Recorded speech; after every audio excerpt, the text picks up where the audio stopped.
You're listening to the Passion for the Paranormal podcast with Curry Stegan. Now with weekly episodes. Now sit back, relax, and free your mind and let Curry take you on a journey into the paranormal, the bizarre, and unexplained. And don't forget to subscribe to him on Apple or Spotify or wherever you get your podcasts. And now, here's your host, Curry Stegan. Well, greetings, fellow truth seekers, and welcome to another episode of Passion for the Paranormal, bringing a passion for the paranormal to you. I'm really glad to be back here with you once again and excited to welcome my next guest. He is Stephen Chong, and Stephen is author of the book, The Afterlife, A Journey To, where he provides us a glimpse into the afterlife. Should be an interesting one. All right, so my book, Walking in the Shadows of Strangers, is available not only through the website, which is at theParanormal.com. There you can find a link to order the book. You can either get a paperback copy or order the Kindle version, and that's through Amazon. On the website, you can also catch up with some past episodes and sign up for the newsletter. So hopefully you'll visit the website. And if you are an Apple user and you're tuning into the podcast on Apple, please remember to offer us a quick rating and review of the show and help us to keep moving this forward. So I'm really eager to get into the discussion with Stephen about this book and about his glimpse into the afterlife. So here we go. And thank you so much for tuning into the show.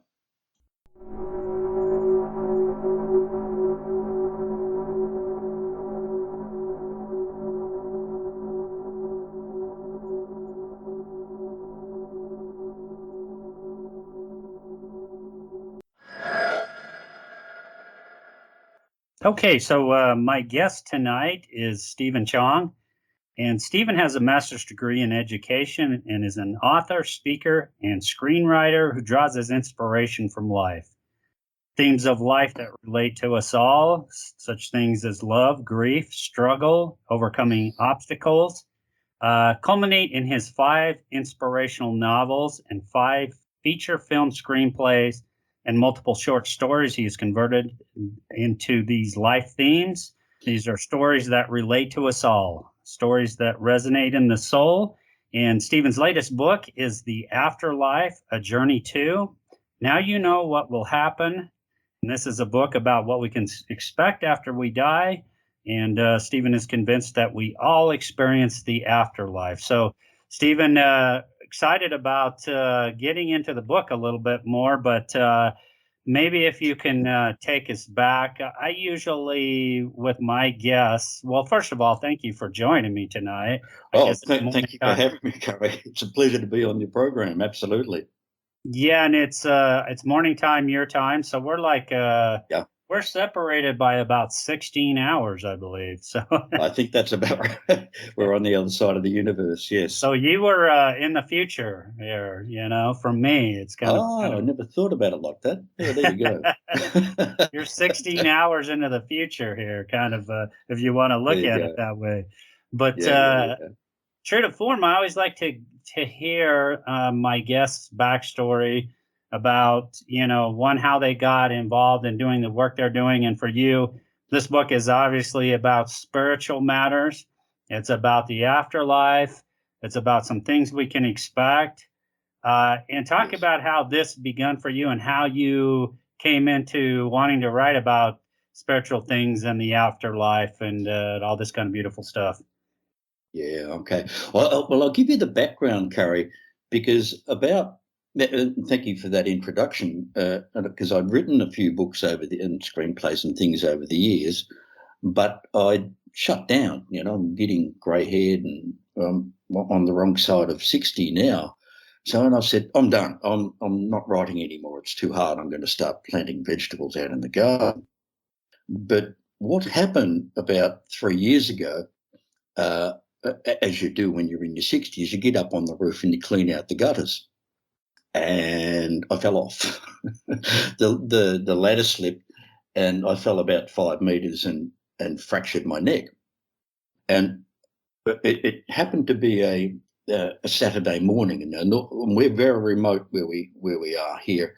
And my wife is normally out doing her thing on a Saturday morning.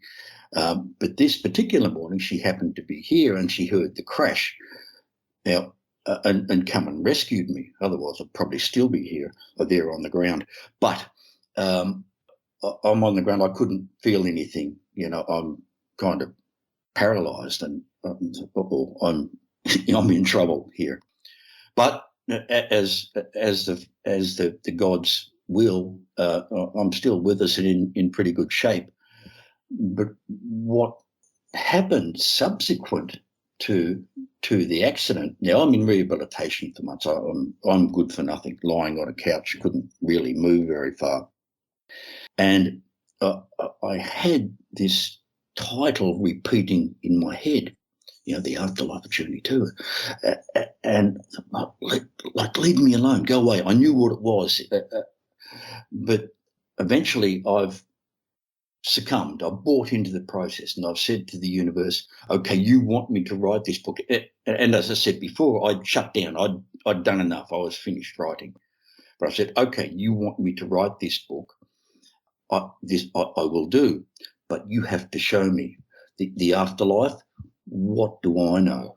Hey, I'm just a regular dude, but what do I know? So I bought into the process said, okay, let's write this thing, but to the universal forces, you have to show me what it is. So that's what happened. And as soon as I sat down to write, and I'm a very disciplined writer, I do it in certain time frames, and every time I sat down, I saw the colours, the music, and I'm seeing this character. I'm seeing through his eyes. This, and there was no storyboard, no background. I had no character development, nothing. I just sat and sort of tuned in to the universe, who provided the gift of the seeing, and it was like, quite frankly, taking dictation, and it was like a scenic railway tour of the heavenly realms. Through this character, I'm seeing and experiencing what he's going through through the different levels of heaven, which was extraordinary. It was an extraordinary experience in the writing. Absolutely. Wow, that's quite a journey. And are you still experiencing? Some would say perhaps those are sorts of downloads coming from somewhere else. Is that one way you could maybe describe it? Is some sort of download of information? That's a very interesting call, Curry, because people have asked me, are you a medium? And, you channeling? And I really don't, I'm not comfortable with that at all. For me, what it was is, as I mentioned before, I'm tuning in and I'm listening to and I had complete trust. I knew the words and the images and the colours. I'll do my best to describe them later, but I knew they would be there. And I guess that a download's probably a good term, but to me it was like tuning like an old radio, like an old dial frequency on a radio. I was just tuning in, and I knew that the universal forces would provide. I had absolute trust in that, and every time I sat to write, I had no idea what was coming next. I had no idea. But every time I sat, I knew it would be there, and this character would continue to take me on his journey, and that's exactly what happened. Yeah, and I know you said you don't like the term psychic or medium. Any sort of experiences in your life prior to this happening that could fall somewhere within that realm, whether it be paranormal, whether it be psychic kind of flashes or visions or anything like that? Yes, that's a very good question. And I've always been amongst people of beautiful spirit. My family, my mother was an angel incarnate. But I think that the key to it, Curry, was the accident, because my understanding of these let's call it a spiritual awakening experience or a near-death experience, whatever we want to call it. But what these experiences do is two things. They redirect you to a specific purpose. So I say I'd shut down the writing process. I had some, I've got some particular skills as a storyteller, but I'd done enough and said, okay, I'm finished. But the universe had other ideas, so that the universe, through that experience, redirects you to your, let's call it a divine purpose, what we're meant to be doing. And the second thing those experiences do is they open up what I call superpowers. They open up talents and skills that you didn't know you had. As I said before, writing about the afterlife, well, I had no idea. But that spiritual awakening experience gives you those skills and says, okay, Stephen, you're going to write this book, and the universe, will give you the skills and the talents to be able to write it. And again, that's exactly what happened. What I'm kind of wanting to maybe go back to is perhaps whether or not prior to this experience, we all kind of have a world view of things, and perhaps even a view of what may or may not happen once we leave this world and we go on to another realm, whatever that may be. Did this experience change your worldview, perhaps, from what it was before to what it is now? Oh, it's an excellent question. And I've got to tell you, absolutely yes. In just last Sunday, put it bluntly, I buried my mother. She passed away about 3 or 4 weeks ago now. And sorry to hear that.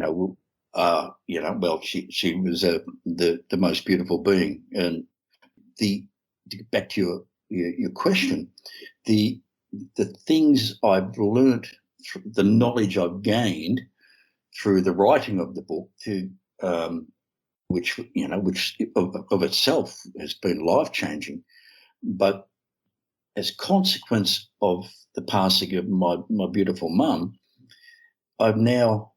it's like I'm able to experience that grief at a different level. Let me give you an example. One feels grief for loss of a beautiful being, but with the knowledge I've gained through the writing of the book, the experience now becomes what that grief is totally empowering. It's not disabling. It's not, you're not, go back in yourself and it's not disabling by any stretch. I know where my mother's gone, and particularly to the levels where she's gone. I know where to find her in my heart, because she's always there. And I know how to, it's going to sound a bit weird, but I know how to contact, know how to interrelate, communicate with her at a particular level, which is totally empowering. So the grief is not disabling. It encourages and pushes you towards your purpose, which has been a fantastic experience, despite the grief and loss. Yeah, and I lost my mother last year to cancer. I think many of us who are dealing with grief and loss are really would love to be able to reach out and make that bridge to our loved ones on the other side. So it must be an amazing feeling to be able to do that, to be able to reach out and make that connection. I know you also talk in the book about dimensions in the afterlife. Can you talk a little bit about what you mean by dimensions? Let me give you background to the story a bit, and then I'll answer that question. Remember, I'm writing through first-person narrative, so I'm seeing what this character is showing me, and this character, his name is Athar, is taking me through the different heavenly realms. But he as background, as a child, he was abused under the auspices, under the care of the church. And later on in his life, he committed suicide, consequential of the abuse he suffered.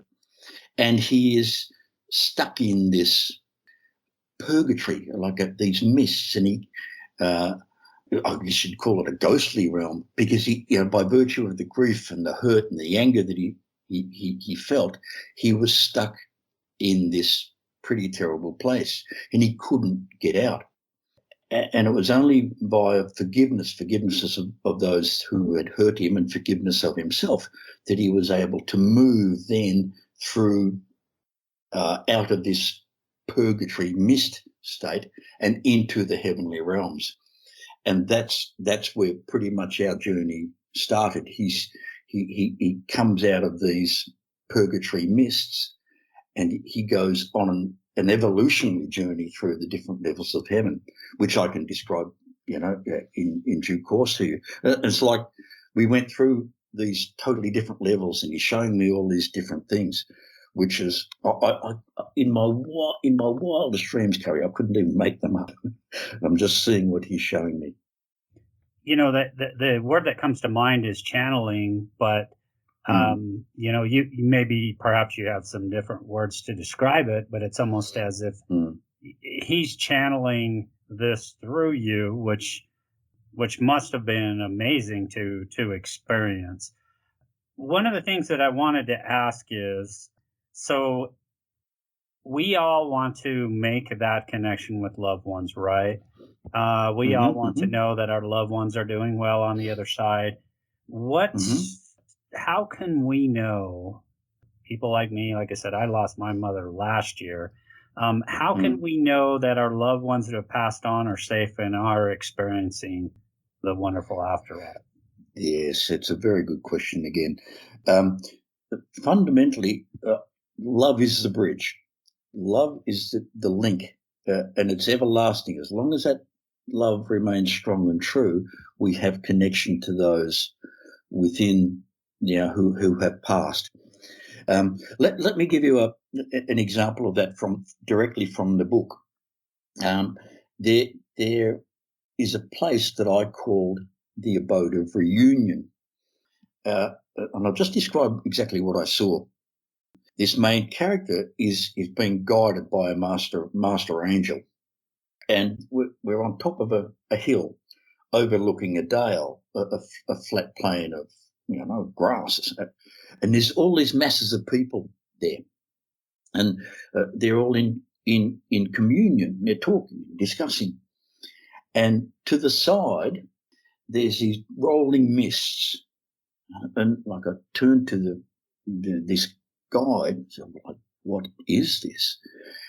And what I saw, and what was described, is that when souls on earth are asleep, their souls can travel over to this abode of reunion, and there on this other side are loved ones. Remember, love is the bridge.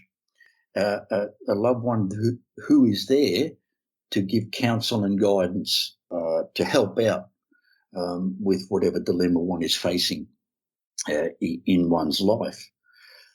And when the body like wakes up, the soul is connected by, I saw a silver like a chain or a silver cord going over these mists.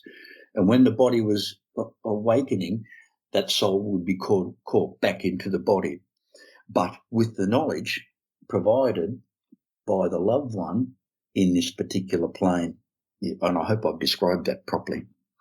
And I think, and I know the experience is akin to like when we go to sleep with a problem or a dilemma, and oftentimes we wake in the middle of the night or in the morning and we go, I've got it, that's it, I've got the answer.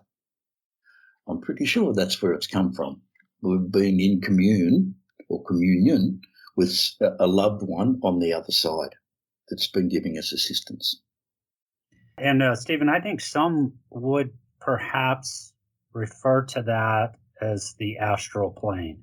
You're kind of in this other state of consciousness, if you will, perhaps even being free from your body? Is that kind of what you're describing here, kind of in a dream state, That's or perhaps even an astral yes, type yes. projection?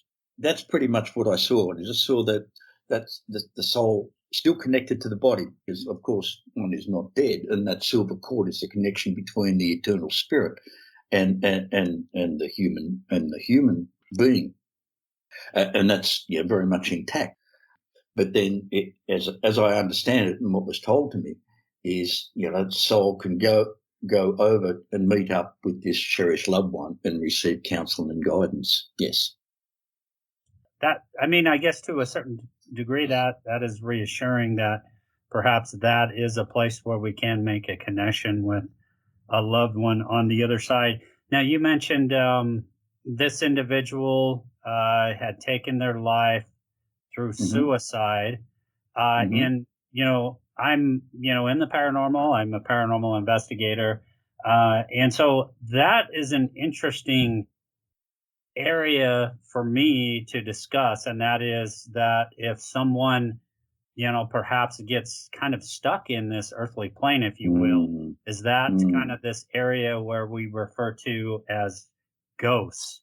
And Mm-hmm. this idea, perhaps I've heard it said before, that perhaps we sometimes create our own hell, and Yes. sometimes our own guilt, our own sorrow, our own emotion, perhaps trap us where we are. Is that kind of is that kind of akin to what you were describing with this individual, perhaps? That's exactly how I would describe it, Curry. Yeah, he's stuck in this, and what I saw was this decrepit house with it, and it's all by virtue of the guilt and the anger that he felt. But what's very interesting, and what I saw and what the character was not able to see, is that where he was at, there was a light, like a guiding light, a sparkle, if you will, but they could not see it because they were blind to such. And that's that light that is an opening. I mentioned to you, before we got on air, that my auntie used to see these ghosts, and when she went to see them, when she saw them, she would say, "Look to the light. The light is there for you, but go and find this light," because that's how this character Athar was released into the heavenly realms. He was able to recognize the light and then let go, repent, if you will, of his anger and his shame, and that moved him into the away from where he was stuck into the heavenly realms. He had to connect with the light, and the light is love, of course, God, or whatever you want to call him. Yeah, and I know you mention near-death experiences in the book, and perhaps there's some discussion there. And as a result of your experience in writing this book, how does that perhaps relate to what you've learned about near-death experiences and what people have reported experiencing as a result of having an NDE? Yes, yeah, it's very interesting, Curry, because having had the experience myself of falling off the ladder and so forth, I then listened to many people speak about and read much of their experiences about NDEs, and it's all marvelous and really intriguing. But for me, there was something missing. And what I understand it to be is that the people's experience of an NDE, from our point of view, from the other person's point of view, is objective. So I look at somebody and go, "Oh, gee, that's a very interesting experience. That's that's kind of cool." But the real key with respect to the book, as far as I can see, because it's coming out in terms of a story, which is very different. So the story enables a more subjective experience of what's going on in the heavenly realms, because we can read a story and experience the different levels of that story. Let me give you an example. So you could read the Afterlife and go, and look at like a literal level and go, oh yeah, that's kind of interesting. Yeah, good, bad, believe, don't believe, whatever, and that's okay. But then you could go to a second level, which is the allegorical level, the fables or the parables, and go, yeah, okay, that's kind of interesting. But even deeper than that, you go down in as a reader of the story, you read to a third level, which is a metaphysical level. Now, this metaphysical level is an exploration of the universal laws. So you see in there that, and I've got to take a side step. I found subsequently in the book 15 laws of heaven and earth, which we can talk about later. But to get back to point, there's a fourth. When we read a story such as this, you can delve into a fourth level, which is a mystical level. And this mystical level is where we uncover our own inner truth. It's like, when we read something, you go, oh man, I get that. It's like the aha moment. And that's where the real, the gift of this type of story, it helps us reveal that inner truth, which is a fantastic experience. So it becomes totally subjective. It is for us to experience the beauty of the gifts that have been given. Yeah. So I've had people on the show, yes, who have either researched near-death experiences, Dr. Jeffrey Long, fairly recently, and others who actually have had near-death experiences or out-of-body experiences. There's many who have talked about a sort of life review. Some of it seems to be, as you say, there are some subjective experiences, differences in experiences that some of the people are having, but there's also some consistent themes as well. One of them that seems to come up, not in all cases, but in a lot of cases, is this idea of a life review and of having a spirit guide of sorts doing some sort of life review. Anything like that in your experience and your journey with this? Absolutely. I believe that totally. Because in this state, what I understand from the writing is that in this mist of purgatory is where we do this life review. But it predicates on specific laws of heaven. For example, what you sow, so shall you reap. It is a universal law. So what you have caused to affect in others determines your place in heaven is another one. So you expect in this life review, you experience all that one has done in one's life. Nothing, as I understand it, everything is up for review. Everything we've done and what we've caused to affect in others determines our way forward, determines our place in heaven. And what I also understand in this life review is what I've termed the emperor wears no clothes. So one could be a king or a prince or a pauper. It matters not, because it's what one has caused to affect in others that determines where you go and how you evolve through the heavenly realms. Yeah, that's interesting. And there's people who perhaps are into energy work, energy healing, psychics, mediums, often talk about frequency and vibration.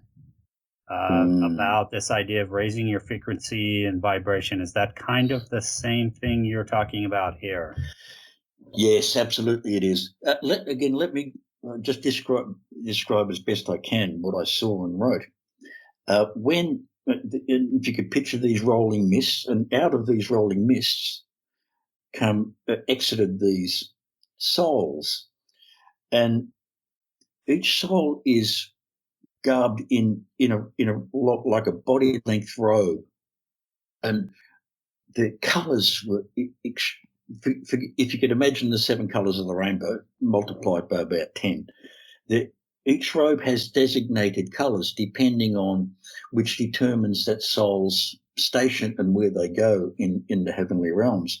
So some souls were coming out of these mists in beautiful, like gold, white, angelic type colours, flashes of blue and yellow, whereas others were coming out in dark Hessian brown, black,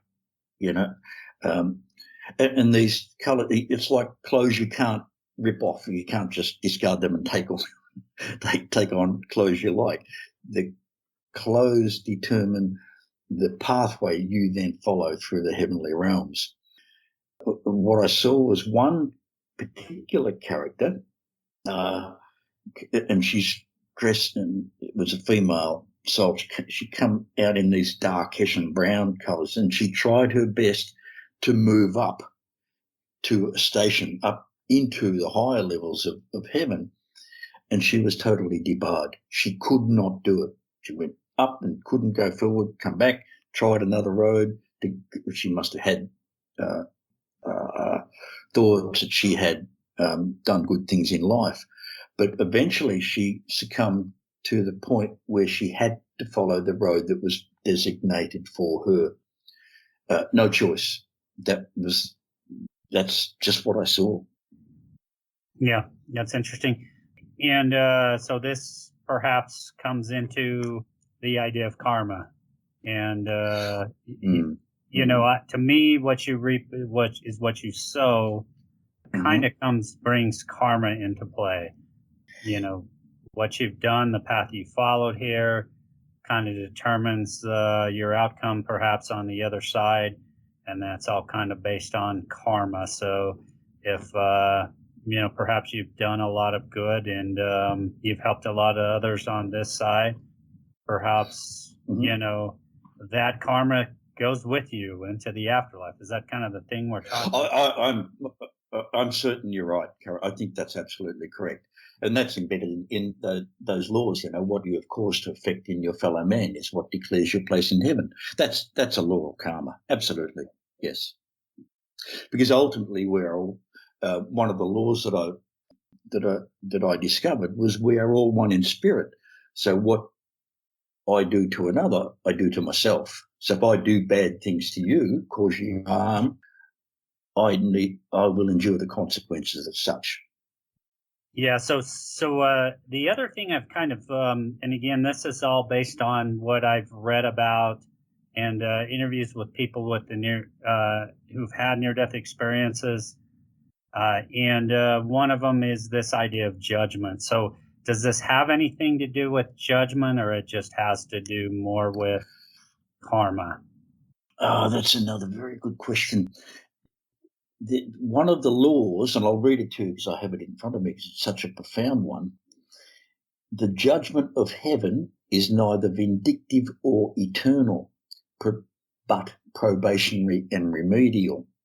So if I understand that law properly, we continue to evolve through the heavenly processes. Not you've done bad things, Stephen, and now you're stuck in this hell all of you for the rest of eternity.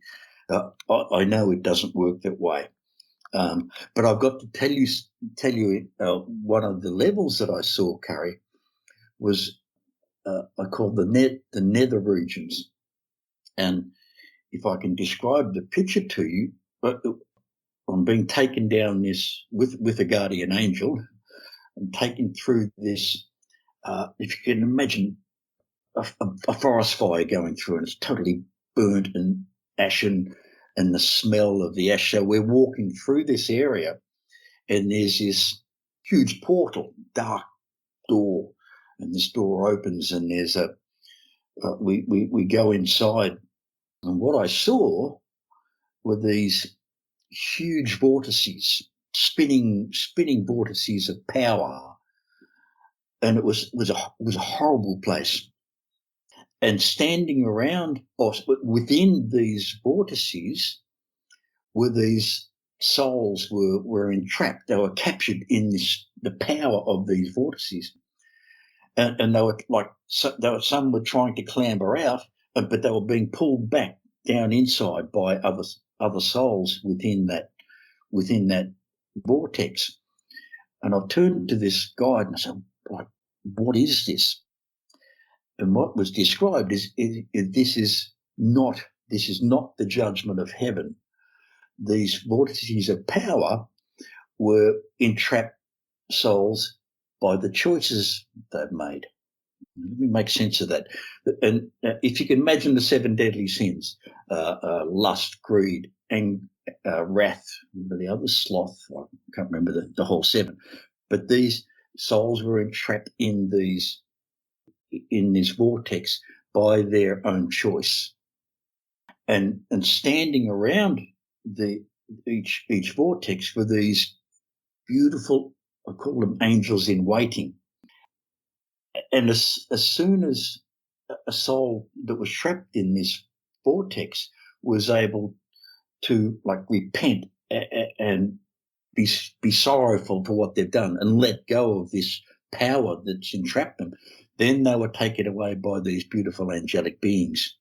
But until the souls that were trapped inside could repent from their sins, if you will, to let go of the capture of the power, then they were stuck in this horrible place. That's just, I mean, I couldn't even make that up in my wildest dreams, but that's what I saw. Yeah, that's interesting, because some would say, well, that's hell. That's a hellish realm. Yes. I think it's all heaven, but this is pretty close to hell as you're ever going to get. This is what I saw. Yes. Yeah, that's interesting, but it sounds like this is more of our own volition, perhaps, that people that drive people there. I guess it's reassuring to hear that you say that that's not where souls stay. Does that suggest that we have some sort of progression, that we can progress on to different levels? Does that suggest that perhaps maybe we do live more than one life? Yes, I'm pretty sure that's correct. And interesting, Carrie, I mean, people have asked me about, like reincarnation and that sort of stuff. I happen to believe in that, but I saw nothing of that through the writing of the book. I didn't, there were souls that, through their evolution, were able to come back down to earth and give guidance and be guardians. But there was no topic that I saw about reincarnation. But I must say, back to those vortices of power, what I understood this nether region to be, it was a condition of the purification of the soul. It was not the judgment of heaven, like God's wrath, for example. I'm pretty sure that doesn't exist. God just loves. But the soul needed to be purified from, as a consequence of their entrapment to this lust or envy or death or whatever it might be that traps them within.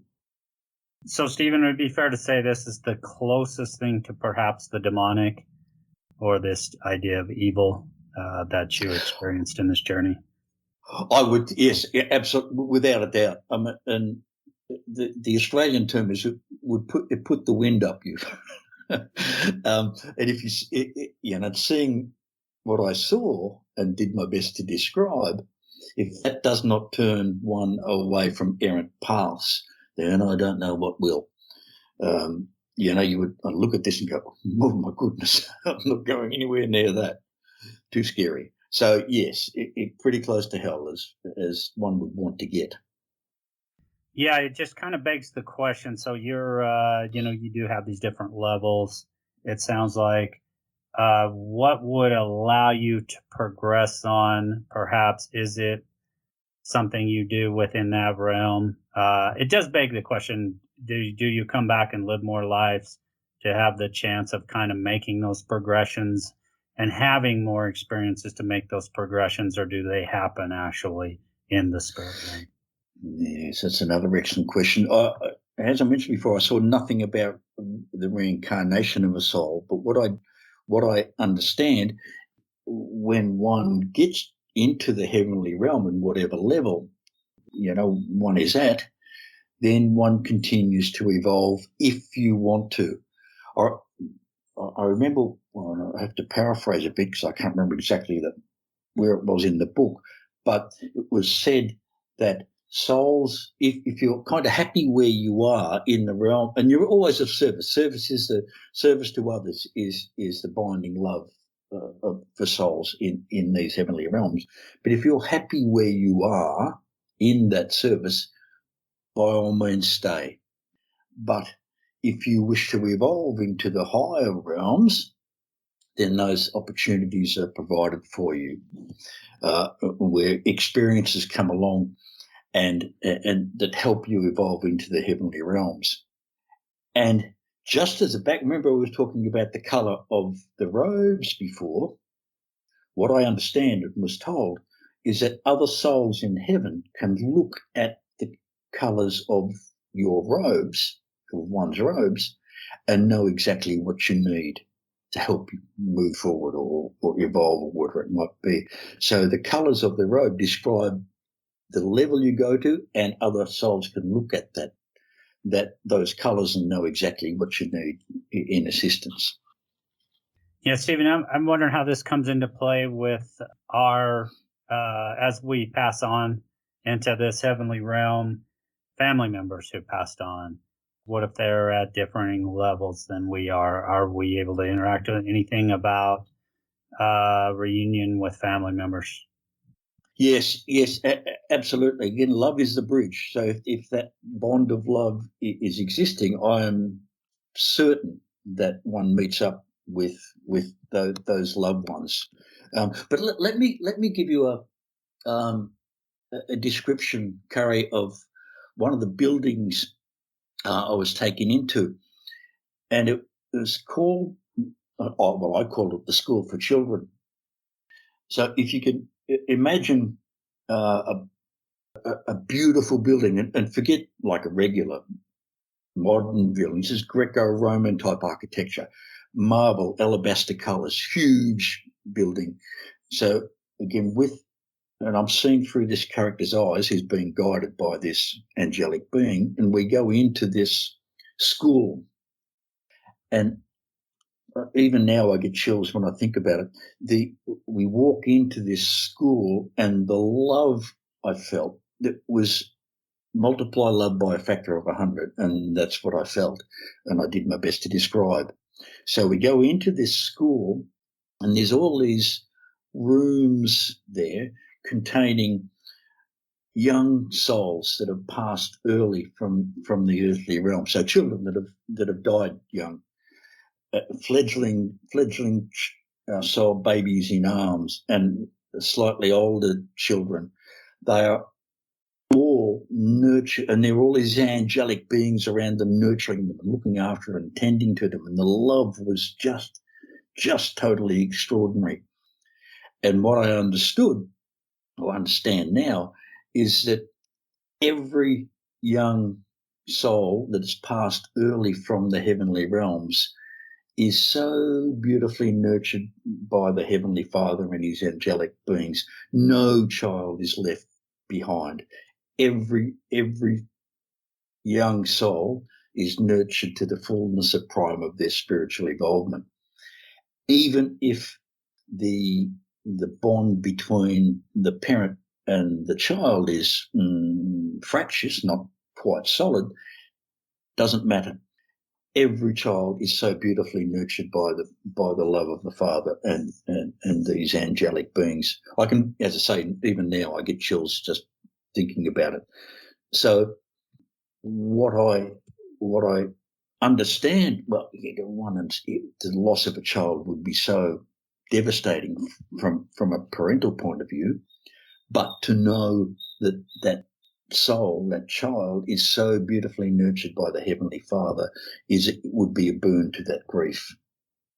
I want to talk. You mentioned the laws of Earth and the heavens. Can Mhm. you, I know you talked kind of like you want to expand on those a little bit. Can you talk a little bit more in detail about some of those laws? Sure. Well, well, let me pick. I've got them here beside me. Let me pick out a couple that we could talk about. Um, Law number one is fear not. You are never without the love of the Father. Yeah, never without the love of the Father. And I use Father in mother, father, God, whatever we want to call him. But that to me is a law that is so empowering, because what I understood from the writing is that we each have these guardian angels here all the time to support us. I was taken to a guardian angel school where angels were taught to be guardian angels and shown how it works and how they've moved back over into the earthly realms to help us. So we are never without the love of the Father. I'm pretty sure we just have to ask for the help. I think that's the way it works. What else can I talk about? We are all one in spirit. What you have done to one, you do to another. Let me see. In your life review, all shall be revealed. No thought or action insignificant. All remembered to record. That's pretty Wow. cool. Wow. There's no stone left unturned, right? Turns. Yeah, in other words, you can't hide, can you? Yeah. Sorry, that wasn't me. Yeah, it's deep. It's heavy stuff, Stephen. This this idea that we do reap what we sow, and I think that for some people that is perhaps reassuring. We don't just go into eternal bliss and not learn from the bad things or the mistakes we made here, or those sorts of things. So I think some would be happy to know that. Yes. Well, it's interesting, Carrie. I mean, we don't have the ability to change the past, but we can certainly reorganize our future. And as I mentioned before, the laws of heaven and earth embedded, or when we read this type of book, we're able to recognize our own inner truth. And if that moves us and changes or takes us away from an errant path, doing bad things, improving the lot of others that we love around us, then our job is done. That's ultimately, to me, a book of like this tells us about heaven and what happens. But to me, ultimately, the real purpose of the book is to help us make life a better place, to turn us from errant tasks, to realign us to purpose, to to enhance the love in our life, to know that if I do these bad things, the consequences are dire, and I don't want to go there. That to me is the purpose of a book like this. It realigns our life to a better state of purpose, not just for ourselves in the life now and the life eternal, but for those we influence, our loved ones, the people we influence through the things that we do. I hate to use a term, but to make a difference, I guess. Stephen, what about what say you about those? I've had these discussions with people again, going back to the near death type experiences, people that have experienced out of body or near death experiences, and this kind of Mm-hmm. idea that maybe some people fear judgment or what awaits them on the Mm-hmm. other side based Mm. on the way they've lived their lives. Is there any reason to fear death and what happens in that transition? Again, that's a great question. Law number 11 says, fear at the time of passing closes the soul to all the awaiting love and compassion. So that again, if we're afraid of this deathly process and afraid of going off into nothingness, I'm pretty sure that's not going to happen. But because the awaiting love and compassion for us on the other side is what I can tell, quite extraordinary. Yes, we have to face the consequences of what we've done, but at the end of the day, we are surrounded by the love of the Heavenly Father and His angelic hosts. Yeah, that's I mean, it's good to know, but I do think there is some who have that fear of perhaps what may await them on the other side based on the path or the things they've done in this life. And again, this goes back to those who who I've had on the show who've been near-death experiencers or who have researched and looked into it, and their response is usually, truthfully, we don't have anything to fear, and those people who have had those experiences often come back with a renewed zest, if you will, for life, and no longer. Yes, and that's what I mentioned before, that with these NDE experiences, one is redirected to an elevated higher purpose, if you will, but then given skills and attributes and talents that will enable that person to realize their highest purpose. I am absolutely certain of those. That's the two ultimate purposes of an NDE experience. It is just that, for us to come back and fulfill our designated life purpose on Earth, and given the skills to be able to do it. One interesting thing, just to kind of juxtapose this onto the near-death experience, is yes, I've had many guests on here who have either had experiences and or have researched the subject. I know of another person, and there are many stories of people who experience absolute darkness who have had near-death experiences. Have you read about or heard about those? Yes. Where they, I guess, if again, I didn't see that as part of the book at all. So just talking for what I believe, but I guess if you believe in nothing is what you're going to see. But that doesn't. I'm certain. Pardon me. That doesn't exclude one from when one finally passes from the processes of the life review, going through these mists and then venturing into whatever heavenly pathway has been designated, consequential of our actions on Earth. The fact that people see nothing in this near-death experience, I'm pretty certain it reflects their system of belief. Yeah. And I've also heard of atheists who have had near-death experiences and have come back different people. So it's kind of interesting. It seems to vary depending on the person. So then, you sometimes scratch your head and go, well, why, if it's a person that had no belief in the afterlife, had this experience and had this blissful experience, whereas another, had an entirely different experience and or had no experience at all of that they experienced nothing. Yes. Oh well, Curry, I'm sure. I mean, through your great research, you know more than me. But there's so much empirical evidence out there of people having had these types of experiences and descriptions of what they saw and heard and felt. There's too much of it to deny that none of it is true or it's all rubbish. I couldn't see that at all. Yeah, and I don't think I can either. I think it's probably one of the most compelling cases to me personally, probably one of the most compelling cases for an afterlife. And people who have experiences like you did and that you've talked about here.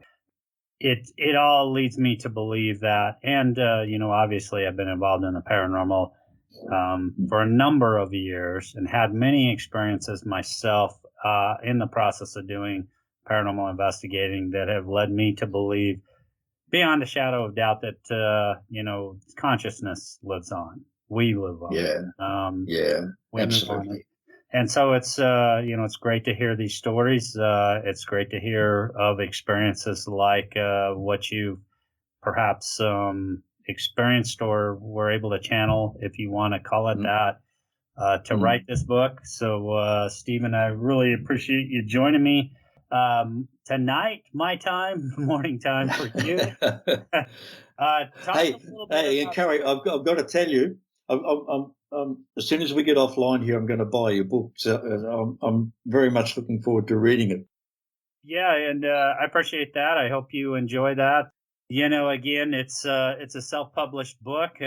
Some have liked it, some have not. But it's my honest and true account of 10 years into the paranormal. So, Great. wanted to write it the way I wanted to write it. And I think that's one of the reasons why I went the self-publishing route. But yeah, I appreciate that. And I hope you do enjoy reading that. A lot of experiences over those 10 years. And again, it's kind of a personal narrative of my journey through the paranormal. So I appreciate you saying that. Stephen, where can people find more information about you? Do you have a website?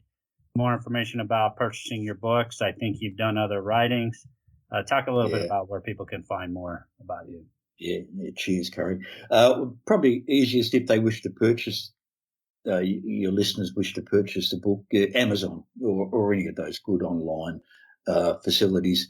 But just Google The Afterlife, A Journey To, or they can get onto my website, which is Stephen with a PH, Chong, CHONG.com.au.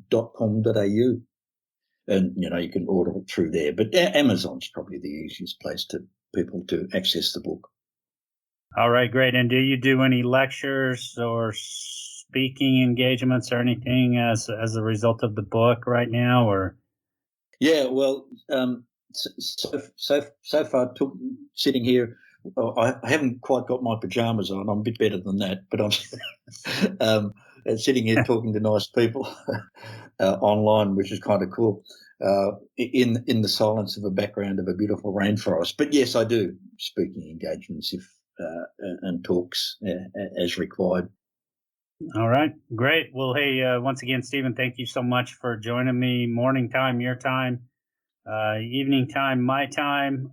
It's been great talking with you, and best of luck in all your future journeys. And once again, thank you for spending the time with me. Curry, it's been an absolute pleasure, and thank you very much.